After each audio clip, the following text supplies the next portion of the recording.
আসসালামু আলাইকুম। আজকে একটা স্পেশাল মুহূর্ত শেয়ার করছি আপনাদের সাথে। আমি আর আইজাল গাড়ির ড্রাইভিং সিটে বসেছি।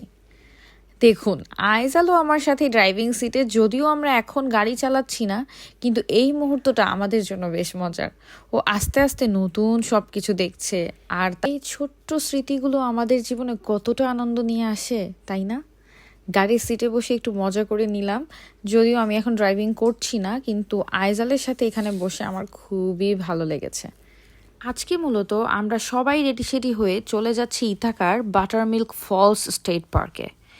আজকের ব্লগটা থাকবে আমাদের পার্কে ঘোরার অভিজ্ঞতা নিয়ে। ভ্লগ শুরু করার আগে একটা ইম্পর্ট্যান্ট নোটিস আপনাদেরকে দেই।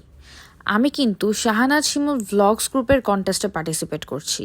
আপনারাও চাইলে গ্রুপটাতে জয়েন করতে পারেন, এবং যারা কন্টেন্ট ক্রিয়েটর হতে চান তারা কিন্তু এই কন্টেস্টে পার্টিসিপেট করতে পারেন। আমি গ্রুপের লিঙ্কটা কমেন্টে দিয়ে দিব। আমি আগের ভ্লগগুলোতেও বলেছি, এখনও বলছি, ইথাকার পুরো ভিউটাই আসলে অসাধারণ। আমরা ক্যামেরায় যতটা সম্ভব ধারণ করার চেষ্টা করেছি।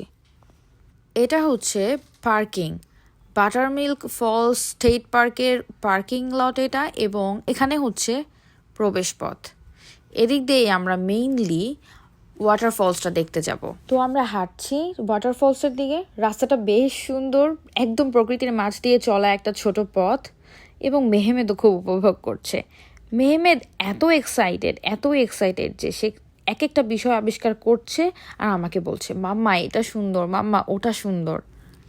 এদিক দিয়ে যাওয়ার পথে একটা ছোট্ট মজার ঘটনা ঘটেছে। এক বিদেশি বলেছে বিউটিফুল বেবি। তো এখন শাওনের কথা হচ্ছে আইজালকে বলেছে, আর আমার কথা হচ্ছে উনি মেহমেদকে বলেছে। হ্যাঁ, What then? Hi, Beautiful baby. Thank you.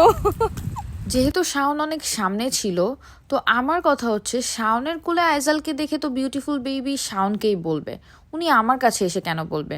তাই আমি শিওর ছিলাম কথাটা উনি মেহমেদকেই বলেছে। আপনাদের কি মনে হয়?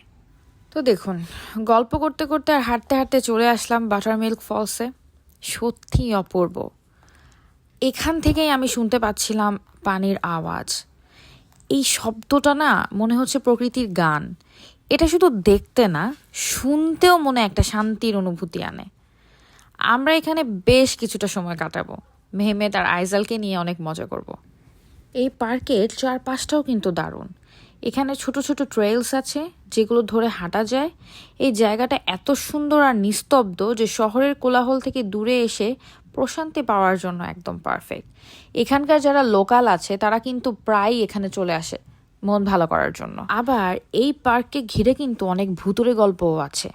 স্থানীয়রা বিশ্বাস করে যে পার্কের গভীর জঙ্গলের কিছু অংশ অতি প্রাকৃতিক কার্যকলাপ ঘটে, বিশেষ করে সন্ধ্যার পর এবং রাতের দিকে। পার্কের কিছু নির্দিষ্ট জায়গায়, যেমন বনের গভীর ট্রেইলস আর ঝর্ণার আশেপাশে, কিছু অদ্ভুত আলো ও ছায়ার উপস্থিতি টের পাওয়া যায়। অনেকগুলো গল্পর মাঝে একটা গল্প আমি খুব কয়েকজনের মুখেই শুনেছি। বহু বছর আগে নাকি এখানে একটা মহিলা অ্যাক্সিডেন্ট করে ঝর্ণা থেকে পড়ে মারা যায়। এরপর থেকে নাকি মাঝে মধ্যেই স্থানীয়রা এবং পার্কে ঘুরতে আসা পর্যটকরা এই ঝর্ণার আশেপাশে একজন নারীর ছায়ামূর্তি দেখতে পায়, যিনি নাকি রাতের বেলায় সেখানে ঘুরে বেড়ান, এবং সেই নারী পানির দিকে নাকি তাকিয়ে থাকে। মাঝে মাঝে শোনা যায় তার কান্নার আওয়াজও। অন্য আরেকটা কাহিনী হলো একটি পরিবারকে নিয়ে, যারা অনেক বছর আগে এই পার্কের আশেপাশে বসবাস করত। তারা রহস্যজনকভাবে হঠাৎ করে একদিন হারিয়ে যায়। আজও তাদের আত্মার ছায়া নাকি পার্কের নির্জন কোণাগুলোতে দেখতে পাওয়া যায়। তবে এসব ঘটনার কোনো ঐতিহাসিক প্রমাণ পাওয়া যায়নি।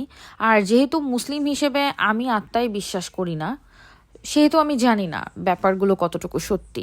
বাট আমি যা শুনেছি তা আপনাদের সাথে শেয়ার করলাম। আইজালকে আর মেহমেদকে দেখে আপনারা মাশাল্লাহ বলেছেন তো? যদি না বলে থাকেন তাহলে এখনই মনে করিয়ে দিলাম, বলে ফেলুন। আর যেই ধর্মে আছেন সেই ধর্ম থেকেই প্লিজ আপনারা আপনাদের মতো করে আমাদের জন্য দোয়া করবেন, বেশি বেশি দোয়া করবেন, যেন আমরা সুস্থ সুন্দর থাকতে পারি আর আপনাদেরকে বেশি বেশি ব্লগ উপহার দিতে পারি।